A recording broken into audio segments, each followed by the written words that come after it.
ज़बान की लुकनत और जहन की कुशादगी के लिए अऊज़ु बिल्लाहि मिनश्शैतानिर्रजीम बिस्मिल्लाहिर्रहमानिर्रहीम रब्बिश्रह ली सदरी वयस्सिर ली अमरी वहलुल उक़दतम मिन लिसानी यफ़क़हू क़ौली।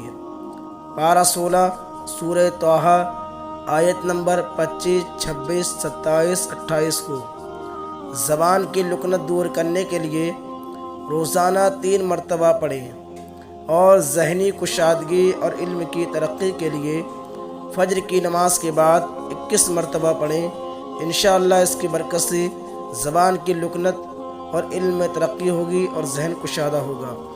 आप भी इस पर अमल करें और इसको सदक़े जारिया की नीयत से ज़्यादा शेयर करें ताकि दूसरे लोग भी इससे फ़ायदा उठा सकें। और दीन की बात को आगे फैलाना सदक़ा है और सदक़ा बलाओं को टाल देता है।